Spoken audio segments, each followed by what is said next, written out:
This hoe says, "Can I take a selfie with it?" Girl, I lost my shit. You mean to tell me you are risking life and limb for this girl, knowing that people are trying to kill her for this thing, and you want to take a selfie with it? And it was supposed to be funny, and I was, oh my God, I was just like, I can't with this book anymore. I just can't. Welcome to the Novel Universe with your hostesses Ashley and Dawn. We rate and review the newest and most buzzworthy books. We are true book club girls who don't always agree, but do enjoy a good book discussion. I'm Ashley, the fantasy architect. And I'm Dawn, the criticizer of books. Grab your favorite beverage and come and enjoy our universe. Hey guys, welcome to 2021 with the Novel Universe with your hosts Ashley and Dawn. Today we are going to be discussing Lore by Alexandra Bracken, and we hope you guys have read this book. If you have not read this book, we are going to do our episode in two segments. The first part is going to be spoiler free, and the second part is going to be filled with spoilers, and we'll let you know in the show notes when you need to hop out of here, so then that way we don't spoil the book for you. But here we go. Mm-hmm. All right, so Lore by Alexandra Bracken. highly anticipated. Just a quick synopsis.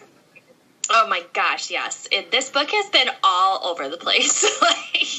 I actually have seen this a lot. It's getting a lot of hype.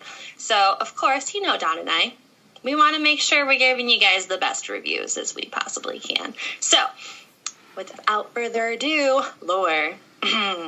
So, every 7 years, the Aegon begins. It is a created punishment by Zeus for past rebellion with the other gods. So the other gods tried to rebel against Zeus, and so Zeus is like not having it. So now, every 7 years, there is an event called the Aegon, where all 9 Greek gods are forced to walk the earth as mortals for 7 days, all while being hunted by the descendants of ancient Greek heroes, like bloodlines. So, Perseus, Hercules, you name it, Odysseus, they're all in there, because they're not Greek gods per se, but they are definitely of the Greek ancient bloodlines.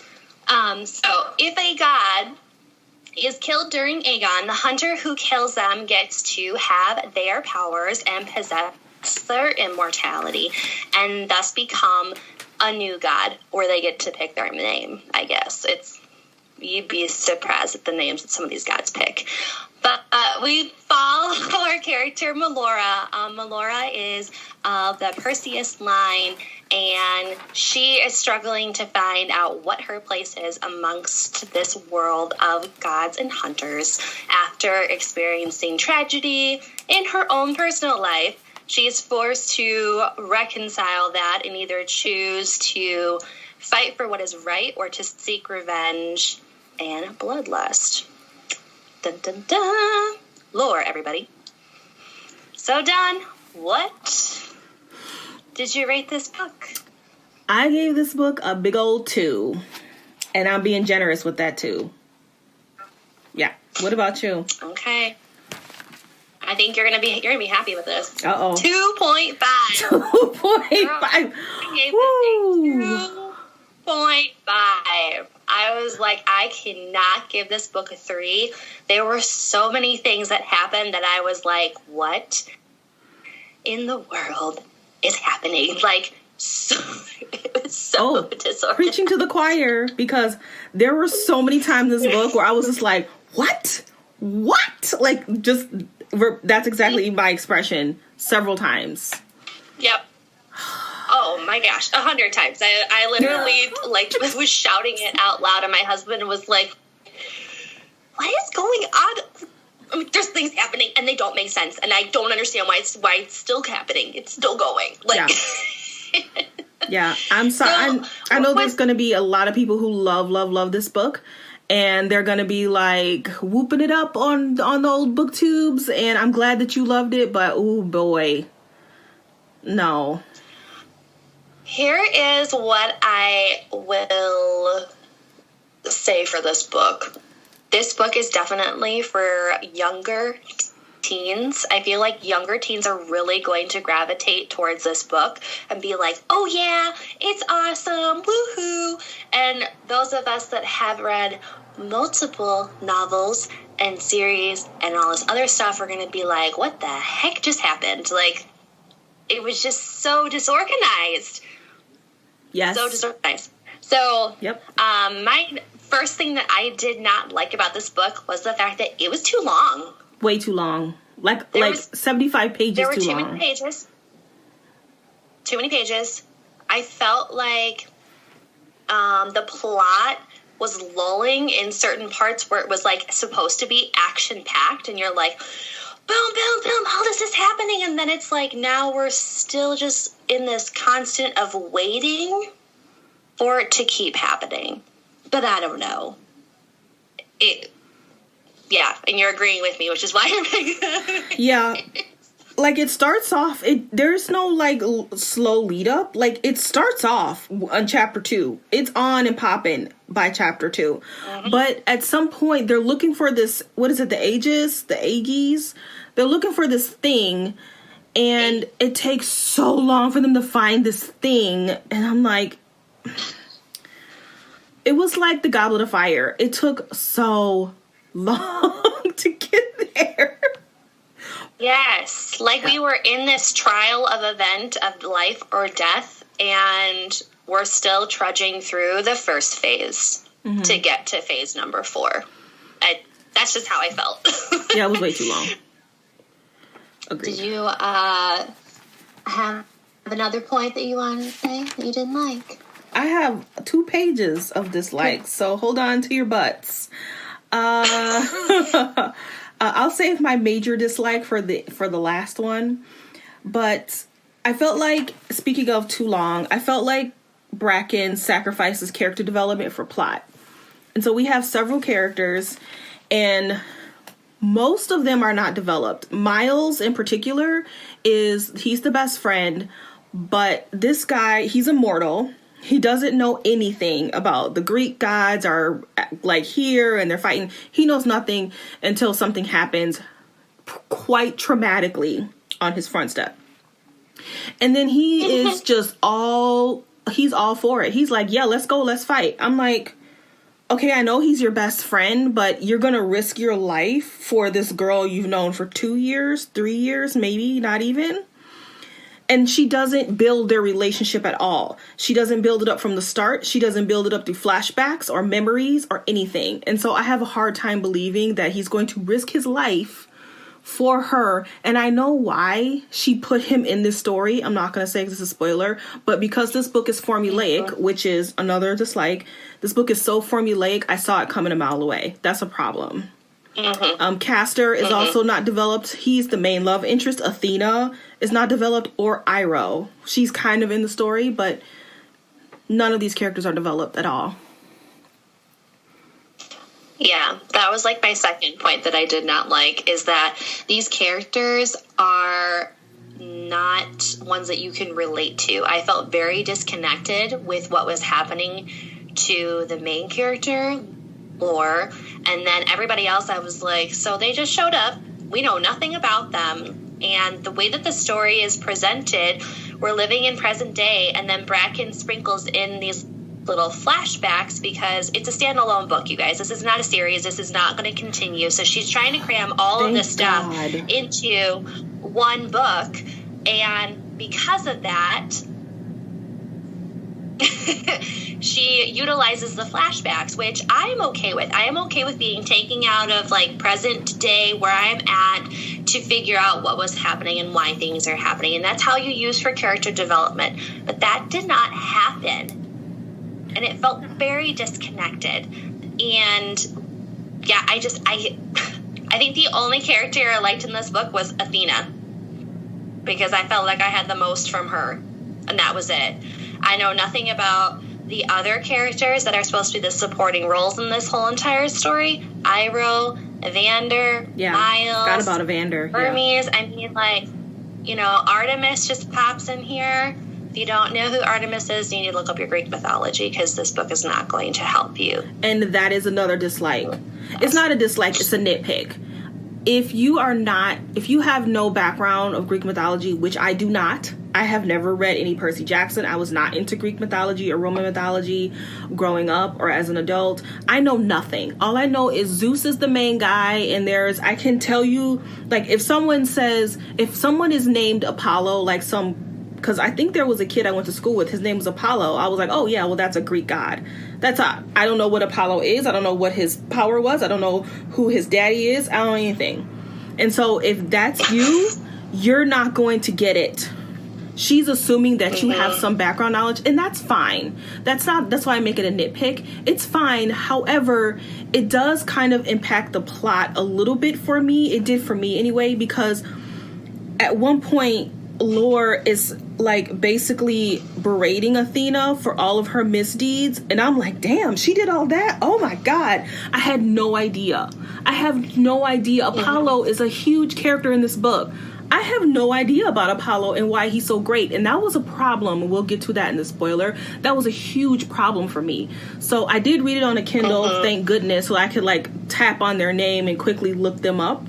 But if you have zero background knowledge of Greek mythology, good luck. You're gonna be lost. Don't use it to write your English literature paper. That's all I have to say. Like, when you're doing all that. Yeah. So let's see. I struggled with Lore's motive in particular, because Lore is a product of a whole bunch of disastrous things have happened in her family line, right? Like, she's the last of her family line, supposed to carry on this name, and her whole entire life she's been taught to, to be victorious, to be the one seeking glory and bringing honor to your household. But Lore has an anger problem. Lore also has a bloodlust problem. So there's so many different things about Lore in particular that I did not enjoy. I didn't feel connected to her. I felt that her motive was very skewed. It was either one way or the other. There was no direct way as to where she was reaching. And yeah, how it ends, I'm not entirely sure that I agree with that either, because it's, I don't even think I remember the ending, and I finished this book 3 days ago. I literally have forgotten how this book ended. That's how much I didn't like it, because I just wanted to get it out. I just wanted to make space for other stuff and to just get this out of my brain space. Yep. I have, okay, this is just a really quick one. It's not funny. It was supposed to be quippy and funny, and I never laughed. If you're not a humor writer, don't try to be one. Bracken. That's all I'll say about that. There was some dry humor in this book. And not dry in a good way. I was like, that are we supposed to giggle? Because I'm not giggling. My biggest thing that I had an issue with in this book is this did not need to be a romantic novel line at all. There did not need to be any romantic things happening at all. It wasn't needed. Why?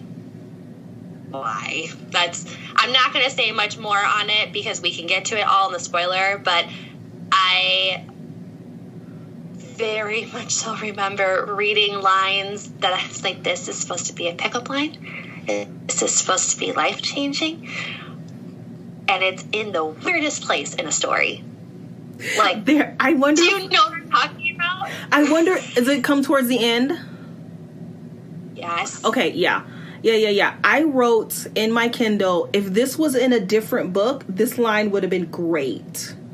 But in this book, it was shit. Yes. I know exactly what you're talking about. Because you're like pining for these two to get together. You're like, oh, it's going to be so nice or whatever. But the way that Bracken sets them up, there's no setup. It just all of a sudden happens, and I was like, I could have been okay with them just being friends the whole rest of the story. There didn't need to be any sort of love story mixed into this at all. It's too much. Like, that was another one of my biggest pet peeves with this book. There was so much happening in a supposed standalone book. Mm-hmm. She could have easily made this into a duology, for crying out loud, or even a trilogy if you wanted. It would have been way better, because she's trying to cram all this stuff in here to us. And it doesn't make sense. There's no development. It's just plot dump, plot dump. Okay, I hit that over there. Okay, and I did this over here. Or she could have just the only thing she had going. She could have just done the edit. She could have just had an editor to tell her to cut that out, because it's unnecessary. Go ahead. I'm sorry. Took a lot out. Yeah. Oh, yeah. Well, no, I'll save that.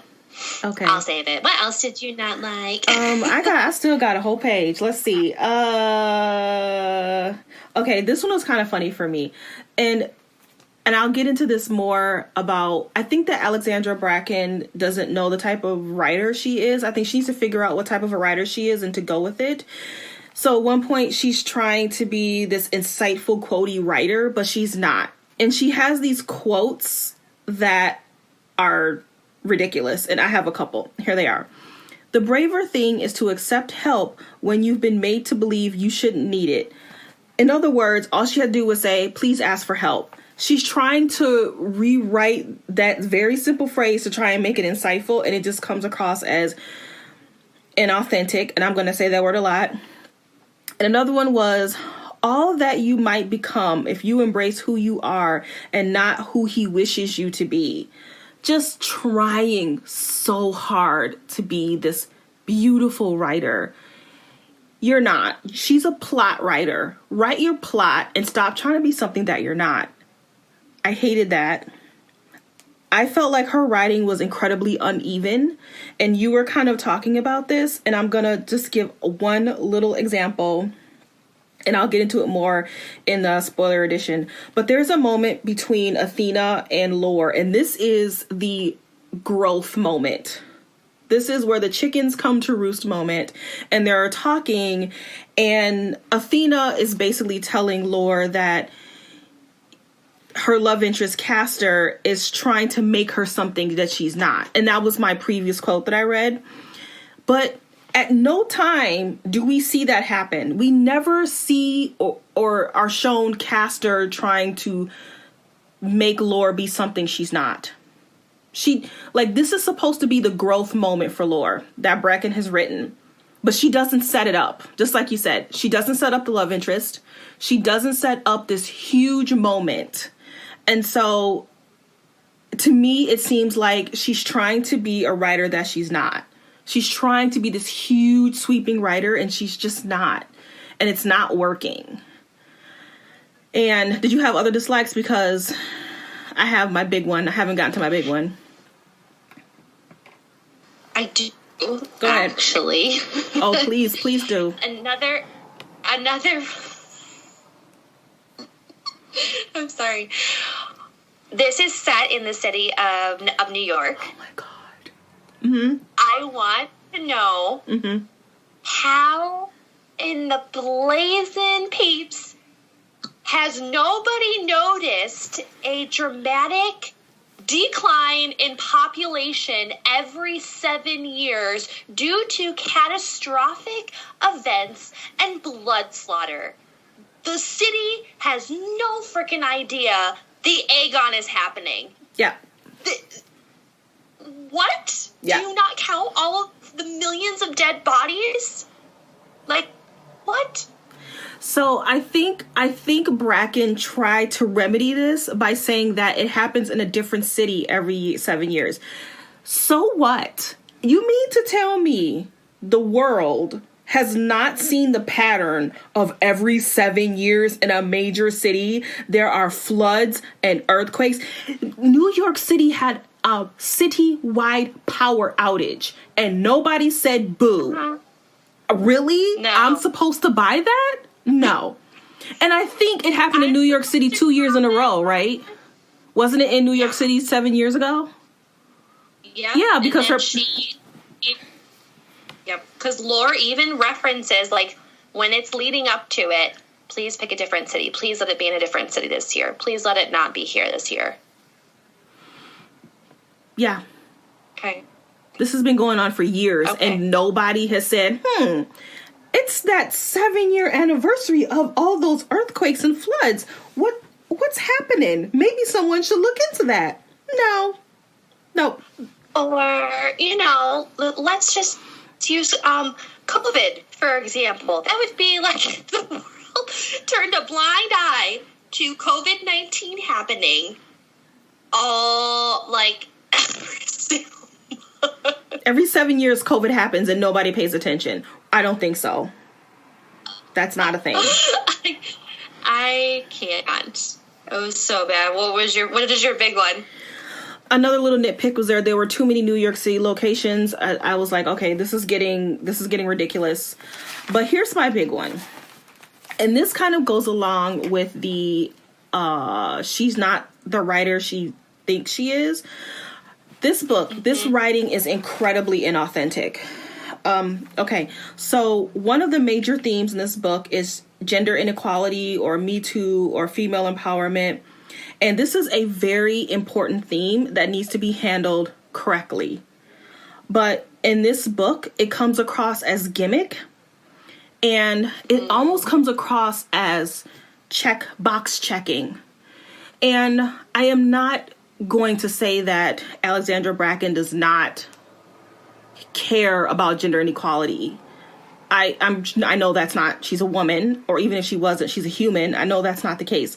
However, the way this book is written, it comes across that way. Mm-hmm. This theme is too big for her. She's not a thematic writer, and she shouldn't try to be, because like I said, it's coming across as inauthentic because the way she writes it is incredibly elementary. It's very surface level. Like, for example, at the beginning of the book, Laura is a boxer and she's boxing this guy, and he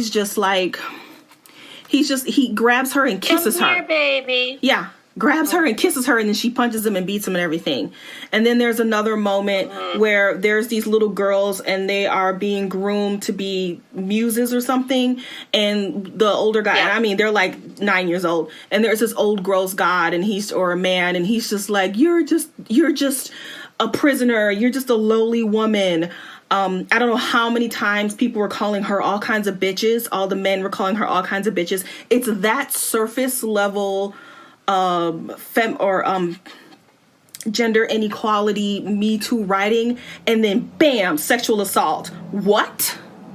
You can't put a sexual assault in a book like this when you're not going to do anything with it, which she doesn't. It happens. We don't see any growth from the main character. She doesn't reference it at all. It happens. It's in the book, and then it's gone. And that to me is just like, I'm just doing this for shock value. No. That's unacceptable. And this is why I gave this book such a low score, because she's mishandling this incredibly sensitive topic. And I wanted to give an example of a book that did it correctly, which is Ninth House. And I chose Ninth House because a lot of people have read it, and it's got paranormal, but it's got this huge theme where our main character Alex has gone through some huge traumatic events in her very short life, but we see her come full circle and become a person who is able to live with what's happened and accept who she is, and at the same time helping other women who have also been used and abused. It's done very well, and I feel like Alexandra Bracken was trying to do that, but it just missed on so many levels. And like you said, this book is good for an early teen, but that sexual assault needs to be handled better if you're going to give this to any teen. It's just not handled at all. The sexual, the gender inequality and all the like bitches and all that stuff is so surface level that makes it appropriate for a middle grade kid or like a 14-year-old, because they're not going to be challenged by that. It's just like, well, duh, of course you don't call women bitches. Well, oh my God, he shouldn't have kissed her without consent. It's like, we've moved past that. You need to write a little bit deeper than that, and we don't get that here. And that pissed me off, because this is a very important theme. If she had just stuck to like Found family or friendship, great. I probably would have given it a 3. But because of that, no. Yeah. And I agree with you 100%. She was doing too much. She was trying to add too many things. And the sensitivity of this topic in general, it should not be so vague where it's just a blip on the page and we've moved past it. Because what are you teaching people who are reading this book? That it's okay to move past it and act like it didn't happen. If this is if this is supposed to be a pivotal point in Laura's life, directing her to move towards this goal of revenge against the god of wrath, okay, show me that. Obviously, what happened is massive. And we can talk about this more in the spoiler as to how it was set up. And if that would have happened, if I would have sensed this coming from Laura, like we just read Invisible Life of Addie LaRue. I mean, there are certain things that have happened to Addie LaRue, and we aren't even told what they are yet because she's giving off this persona that this is how she's come to be who she is right now. And we're like, okay, obviously she's been sexually assaulted. Well, let's talk about that. But you know that she is. You don't have to lay it out to me that this event happened and now here we are with Laura. Okay, well, what became of Laura because of that? There's no reasoning. It's just a checkbox. It's just like having, I have diversity in my book because one of my characters is Korean and the other one's black and the other one's white. Done. Yeah. Okay, whatever you want. Yeah. That's just how it felt. And with something this big, a topic this huge, you cannot do that. Yeah. You can't. And the thing is that could have been taken out of there. And it wouldn't have impacted the story at all. It wouldn't have made a difference. No. And that's a problem. Yes. That's the big problem right there. That's what you said is exact. If she had taken that sexual assault out of the book, it wouldn't have made a difference. It doesn't add anything. Nope. And it doesn't take away anything. Nope. But nothing happens. It's still the same. So with this book, you guys, there are a few trigger warnings that we want you to know about. Obviously, there is some sexual assault, attempted rape that happens. There is also an extreme amount of violence and gore. If you do not like gore, if you don't like hearing about people's guts falling out, heads being severed, you might want to just boot it out. just a little bit. You might not want to. So be forewarned. You are in the middle of the Aegon, okay? The Aegon. Okay, so what things did we like, Dawn? I just like the cover. What things did you like? I just like the cover. I didn't like anything else. That's amazing. I applauded the fact that Bracken wrote a standalone book, because if I had to read one more series of us setting me up with this giant plot and having to wait the next year until I got it, I would have been like, crap, another book I gotta hang on to here. However, it was not done well, but it was still standalone.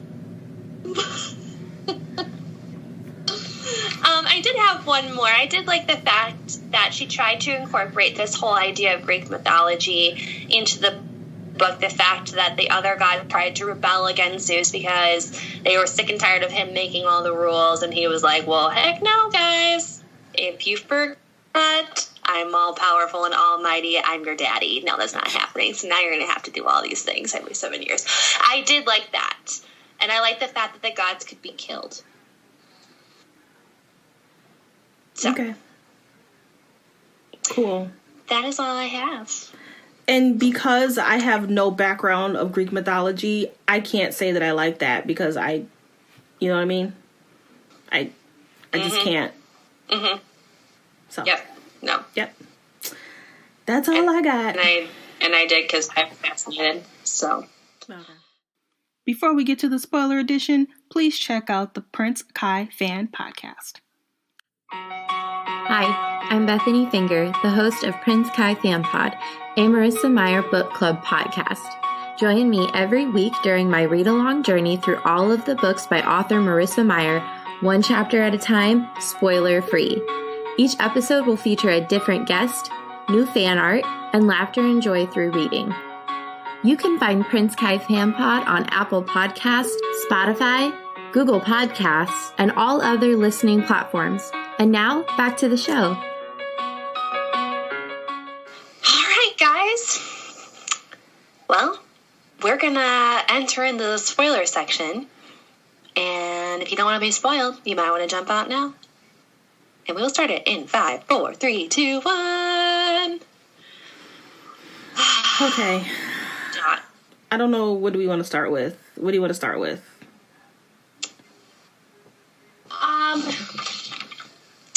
We can start with the fact that the book was too long. We can kind of go into that a little bit more if you want. I don't have anything on that. I mean, you can if you want to say something. I don't have anything. Yeah, no, my thing was that I just felt like we were in the middle of fighting for so long, and there was no setup to the fact that we were in the midst of this fight for exactly 7 days. And the 7 days felt like they were weeks for each of the days. I was like, wow, that's a lot that they've accomplished. And it's only been day 2 of the Aegon. Tomorrow will be day 3. And we still don't have the shield that we're looking for. I didn't even realize it was 7 days. That's how much I was just like checked out. I didn't even realize it was only a 7-day battle. Oh my God. Okay. Yeah. Well, and we can also talk about the fact that Laura was set up to be this amazing, all-powerful, kick-butt girl, you know. She's going to be the savior. She's going to make the right choice. You know, she's going to protect her family's bloodline and yada, yada, yada. And, yeah. It was not good. Yeah, okay, so along those lines, so what I was talking about with Athena and Lore are having this pivotal moment about Castor. I guess at some point Castor says, you know, this killing isn't you. And she's just kind of like, I kind of like war. They had maybe one conversation, and all of a sudden Athena has turned it into this, he's trying to control you, girl. And I'm like, okay, A, that wasn't set up. And B, they only had one conversation, and it wasn't even a big deal. So then, okay, so, and this is my big what moment, was after Athena and Lore have this conversation. Castor comes along, I don't know, it's a couple chapters later, and Castor he doesn't understand how he killed Apollo. And he's trying to tell everybody, I didn't kill him. I woke up and I'm all of a sudden this god. And Athena's like, you're full of shit. And then Castor's like, no, I'm not. Lore, do you believe me? And she was kind of like, well, Athena has a good point. And then he gets really huffy and he goes off because he's pissed because she doesn't believe him. Then I swear, like maybe, maybe 50 pages later or so, Castor and he saves Lore from some drainage, I don't know. And he goes, I just want to be worthy of you. And then she says, and I quote, you have nothing to prove to me. Why would you think that? Bitch, you just sided with Athena like 20 pages ago. That's why this is the type of writing I'm talking about. It's so uneven. It makes no sense. It was like Bracken was just trying to have these huge moments of love and like just these huge moments, but she doesn't set anything up. And I'm waiting for Castor to be like, just 20 pages ago, you were siding with Athena. That's why I need to prove myself to you. No, he never says it. Then he goes into this quote, which I think you are talking about. Is this the one? Do you want to read it since you brought it up? How I breathe. I was meant to breathe and dream and be in love with you or whatever it was. Yeah, it goes, let me find it because I wrote it down. I was like, is she kidding me with this? Three things in this world. I was that one. Yeah, I was born knowing how to do 3 things: how to breathe, how to dream, and how to love you. Okay. Oh, gag me. Then that's a great line in any other book but this one. In any other book. Let me just tell you, if that would have happened in any of my Moss books, I would have been like, oh my God, yeah. she loves her so much. Exactly. But this romance pissed me off. I was, excuse my clapping because I'm so angry. We first see Castor in a boxing ring, right? She hasn't seen him in 7 years, hasn't heard from him, doesn't even know if he's still living because, homeboy was super ill, like, when they were little, and she had no idea if he made it through the night or whatever, and he's like, I don't know who I'm supposed to trust, but you're the only person that's been on my side, and I'm thinking to myself, where did this guy come from? Okay, so I'm expecting us to get more of that.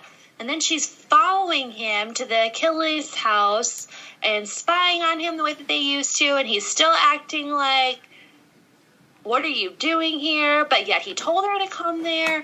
And it's obvious that they are in love with each other, right? I mean, you can see it. Obviously, they have a thing for each other. I knew it was going to happen. But Castor always held Lore, or she always held Castor at an arm's length distance is what I felt like. He was always trying to be extra close to her. Obviously, he's trying to heal her at every step of the way. He's trying to be there for her. And she's like, okay, see you later. I'm moving on over here. And then she kisses him randomly out of nowhere because she blames it on her stress. That it's just been a very high-stressed thing that they're having to find this Aegis shield, and that her body is tied to Athena now because she made a deal with her, and, like, all this stress of everything happening. And then they just kiss, and she's like, what did I do? I don't know. Yeah, and then they just move on like nothing happened. And then it happens again, and you can see that he's upset that she's not loving on him the way that he wants her to, and then he halfway dies, and then he comes back, which I don't know how that happened. Can we just talk about that? Yeah, he was shot. I don't. Okay, he so died. I was confused through the whole thing. I'm like, even when she's crept into this house of Achilles or whatever his name is, and he's crowned Apollo, and clearly it's a huge moment. But I was like, oh, that was a huge moment. I didn't know that it was supposed to be. And I don't know if it's because I missed something or if it wasn't set up that killing Apollo is a huge deal. And that's where I was like, maybe it's my lack of knowledge of Greek mythology and I don't know how important Apollo is. And that's why it's like a huge deal. But I wasn't like, oh my God, he's Apollo. Like I felt like I was supposed to be. Mm-hmm. Yeah, well, and the thing is, too, is that Castor's power was not the same amount as Apollo's. Like, it wasn't as extreme as Apollo's was. It was, like, little spurts here and there.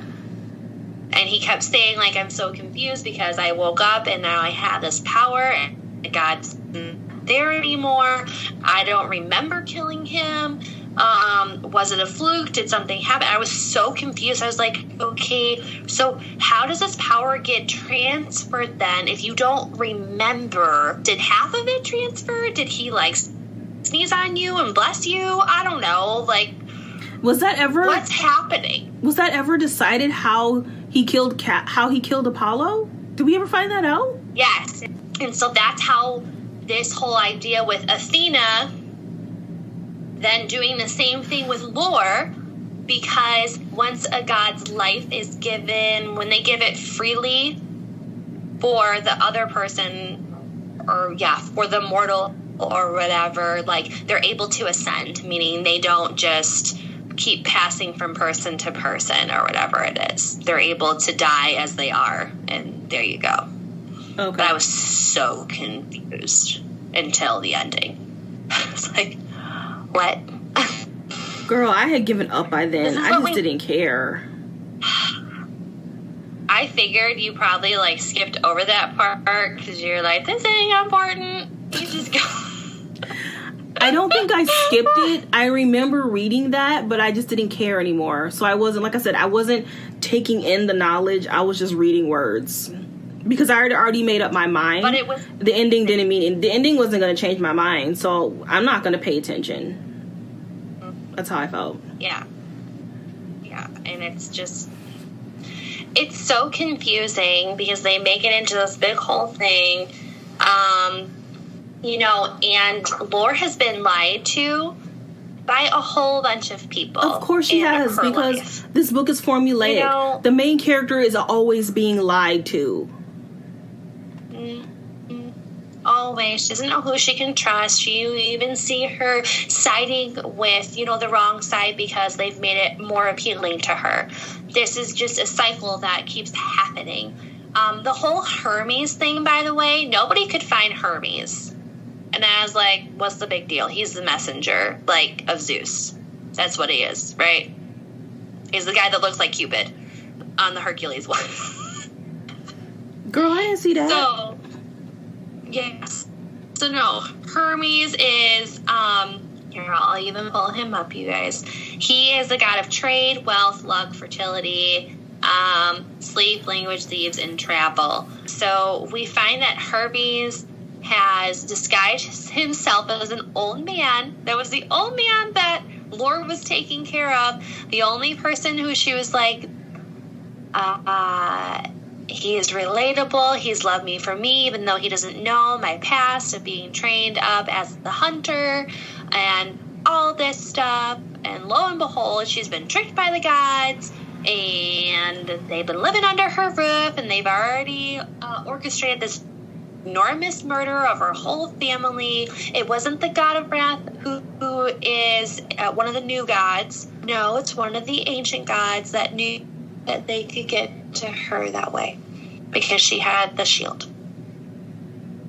Yeah, I wasn't shocked that I wasn't shocked that Gil wasn't who he said he was, because this book is formulaic, and that the thing that she wore around her neck was important because this book is formulaic. Like it. So when it was determined that it was Hermes, I was like, okay, yeah, that makes sense. I wasn't shocked. Didn't see it coming, but I wasn't happy with how it was played out. That's what a lot of things happened in this book, is that there were certain moments where Bracken surprised me, but I didn't fully experience the surprise because it wasn't set up and it was poorly written. Mm-hmm. Yeah. All over the place. Yeah. And so what should have been the big, mighty reveal wasn't. You know, and even the bad characters, okay, or the villains, I just call them bad characters like we're 7 years old.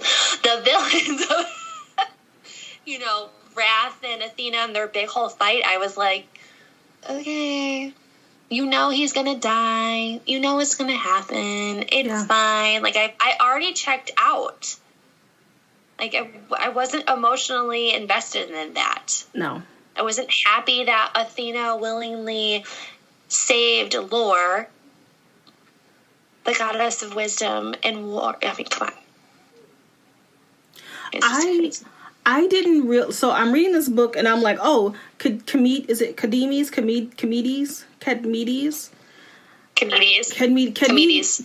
and Wrath is the same person, right? Cadmedes is the house line and Wrath is the new god. But they're the same person. Sure. So Wrath killed Cadmedes? You don't know. See, I don't either. No, Wrath killed Cadmedes. So they're the same person. Are they? Just like Castor and Apollo are the same person, right? No, because they're completely different now. They had the powers, but they're not the same people. I was confused. I thought they were the same person. Then I didn't think they were the same person. Then I thought they were the same person. I was so lost. I was just like, well, it'll suss itself out. And it never did. I thought they were the same person. my goodness. Oh my gosh. I really did like Athena's character, to be fair. Athena was, I mean, she's the goddess of wisdom and war, you know, like, she is out and ready to save the civilians. Like, her heart was always with them, which we saw that in her character and how she was, like, trying to save these, you know, civilians that are just products of the war between gods. And I knew that she was going to have a hidden agenda. And you're like, all right, so when's it going to pop out? You know, when are we going to see it? I did not realize that Athena's hidden agenda went into the fact that, like, she had killed Laura's parents and her sisters in hopes to get to Laura to be able to get this shield. And the shield that we keep talking about, it is what was supposed to be the key to destroy the fact that the Aegon kept repeating itself every 7 years. And then we learned that, oh, well, Zeus wouldn't want you to fight like this. He wouldn't want you to be totally to revenge and glory, and no one's going to be remembering your name if you don't carry it on in some way. Blah, blah, blah. I will say... Another issue that I had... Go ahead. Sorry. An issue I had with this book in particular was the fact that, like, we had talked about the fact that the characters are very underdeveloped. There are certain characters that we are presented with, and they don't add to the story. This whole Iroh chick, I could care less about her, and unfortunately, like, it felt like she was to be a key piece in this. Iroh was a part of her past. Let's talk about that. You lived with them for a few years before you decided, I don't want to do this anymore. Evander, what's his story other than he's stuck in a love triangle because he's in love with her best friend, but his best friend doesn't love him like that. Like, they're more brother. You know what I'm saying? He's there to be he's there for the queer check. He's there for Miles. And Miles is there for the queer check. That's it. That's it. And it's sad. It's so sad, though, because Mm-hmm. There were a lot of good starts, good ideas for this book to be amazing. The cover is phenomenal, hence why Dawn and I read it, because we're like, wow, look at that. But as I'm remembering more and more, Bracken writes really good plot books. Don't throw in all of these themes, all of these other characters, and this romance, and these love interesting things, because it doesn't work. You write worlds very well. I was sucked into this book by chapter 2. You know, like, I'm in. You know, we're fast-paced, we're moving, and we're grooving. I want to talk about this one part. I know, sorry guys, we're like a little bit all over the place with like how we feel about this book.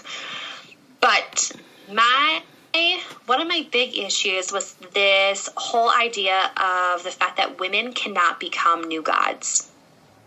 Women were not allowed to gain immortality and power. So they would fight the fight, but the Agar... No, that's a different book. What's the head guys of the house's names? Do you know what I'm talking about? The Keeleys? I don't know. Sure. We'll just call them that. The men who were the heads of these bloodlines at the time, the ones in charge, they would be the ones to take the killing blow of the gods and then become the new gods. It could not be a woman. Do you remember that? Yeah. Mm-hmm. It's contrived. I didn't like that. Well, no, it's contrived because she's forcing this whole, once again, gender equality thing down our throat, and she's not doing anything with it. Mm-hmm. I was like, well, Aphrodite is the goddess of love. How come a dude is becoming Aphrodite?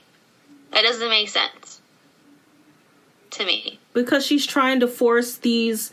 the chauvinist guys? She's just trying to force that down her throat. She's not doing anything with it. Yeah.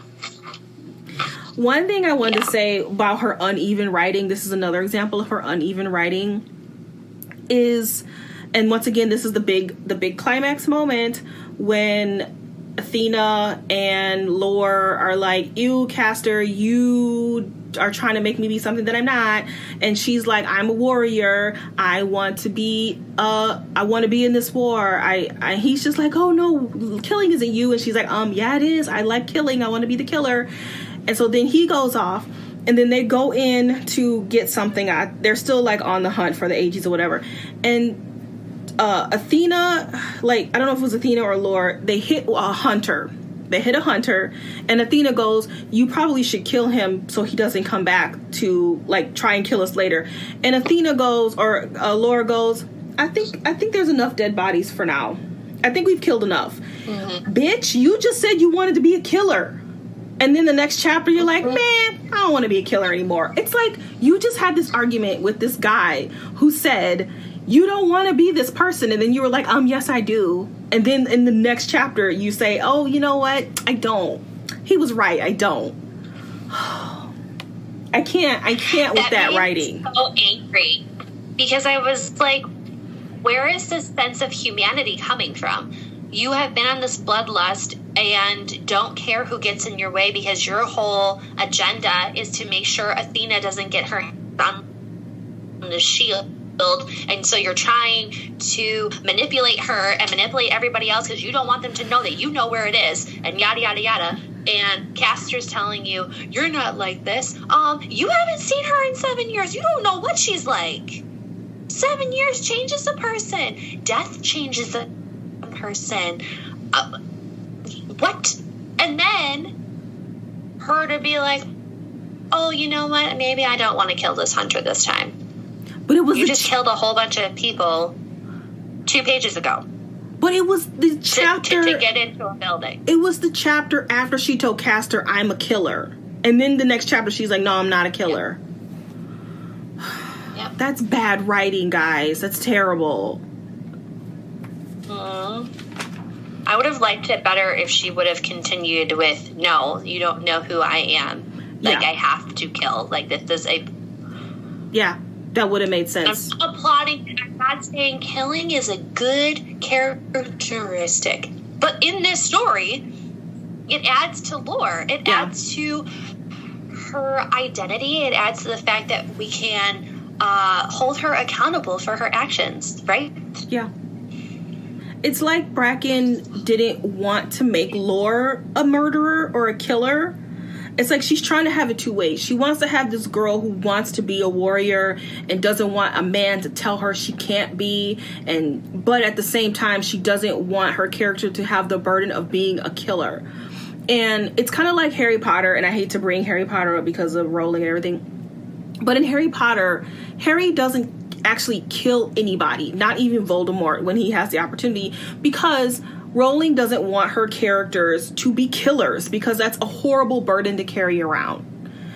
Okay, that's fine. But she's had that narrative through the entire book. Harry never kills. He never says the Avada Kedavra curse, ever. He never says a killing curse or one of the other curses. He always does the wand one where they just, or the stupefy. Expelliarmus. Yeah, that's the only curse he does. And in this book, she's trying both. She's trying to have it both ways. She's trying to not have Lore carry around this burden of being a murderer, but at the same time, she wants to be a murderer. No, you need to pick one. If you're going to have her be Athena, who kills mercilessly, then have her be Athena. That's fine. But do it. You can't have both ways. And it just, uneven writing, once again, just... And the fact that I just, oh my gosh. It was so all over the place. It was not good, you guys. No. I'm sorry you had to run this train wreck with us. I actually have one more thing. Hope you enjoyed it. I have one more thing that almost made me throw this book out the window, but I was on a Kindle. And it's stupid. It's really stupid and minor, but I have to say it. So remember Miles, he's the best friend, and he is risking his life for Lore. And he knows that she is looking for the AGs, and that everybody is trying to kill this girl for this shield. And that's the only purpose of this book, is to find this thing so that somebody else doesn't get it and doesn't get into the wrong hands. They get the damn AGs, and do you remember what Miles says? This hoe says, Can I take a selfie with it? Girl, I lost my shit. You mean to tell me you are risking life and limb for this girl, knowing that people are trying to kill her for this thing, and you want to take a selfie with it? And it was supposed to be funny, and I was, oh my God, I was just like, I can't with this book anymore. I just can't. Because it was too, like, modernized. That's another problem I had, is, like, these little quotes that people use now. It's not funny. It doesn't add to it. It's almost like, well, you idiot. Of course not. No. It would have been better if he would have said, do you guys think maybe we need to, like, record this so then that way we know what it looks like if something happens to it again or something? Oh, let me take a selfie? No! Yeah, this was just... And you know what? This book is going to be promoted to death, and she's got tours, and she's got everybody blurbing her, and it makes me mad because this is not a good book.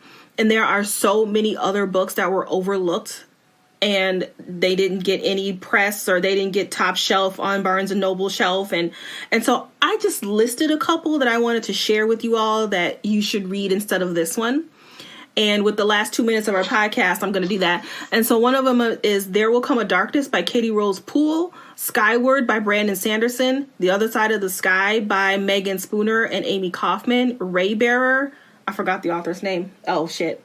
Woven in Moonlight by, what's her name? Ibanez. Actually, we're reading... Ibanez. Yeah, we're reading book 2 in our next podcast, but Woven in Moonlight is book 1, and it's great. And The Year of the Witching by, I think her last name is Johnson. I should know these authors' names. But these books are far better, and Ashley and I loved most of them, the ones that we read together. And, yeah, these books deserve way more shelf time. Yes, than this one, than Lore. And circulation. Yes. Because, yeah. Sorry, guys. Well, guys, thank you for diving back into the novel universe in 2021 with the most exciting reads and debates coming to you live. We hope to see you in the next podcast, you guys. We are going to be talking about Written in Starlight, right? By Isabel Ibanez. Yeah. And next time, we'll see you in the next podcast. Bye-bye.